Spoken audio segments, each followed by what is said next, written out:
This is Gene Keys, Skyserve, Texas News. A Houston teen struck and killed by a car after fleeing a Child Protective Services office. The AssociatedPress.com contributed to this report. A 15-year-old foster girl killed and another foster child injured when they were struck by a vehicle in Houston hours after running away from state offices where they were living. The two teens were hit early Sunday morning while walking with others along a road. Both were residing in Child Protective Services offices because the state agency was unable to find a foster home for them. The death of the 15-year-old is the first time a child has died while living in CPS offices because a foster home was not available. The driver of the vehicle stopped, was questioned by authorities, and released. Officials say the second foster child, a 17-year-old girl, had run away from two different CPS offices in Harris County since Thursday.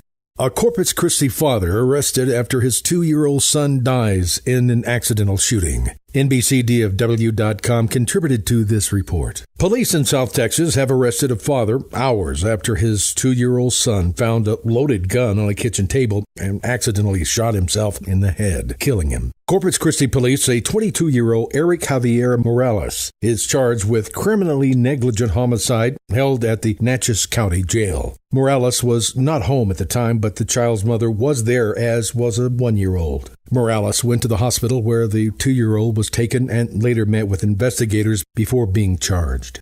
Texas lawmakers examine fantasy sports legality after Texas Attorney General Ken Paxton equates it to illegal gambling. The TexasTribune.org contributed to this report from the Capitol. In a non-binding opinion in January 2016, Republican Attorney General Ken Paxton equated paid fantasy sports sites to online gambling, which is illegal. But one fantasy football player, Democrat in the legislature, has filed a measure that he says would protect Texans who play the online games from prosecution. The proposal by State Representative Richard Pena Raymond, Democrat from Laredo, would classify fantasy sports as a game of skill, not of chance. 8 members of the Texas House, including Raymond, have signed onto the bill as authors or co-authors of the House Bill 1457. 10 states have passed laws declaring fantasy sports legal contests of skill, according to the Texas Fantasy Sports Alliance. Visit us on YouTube, Facebook, Twitter, or Tumblr at Skyserve News Service.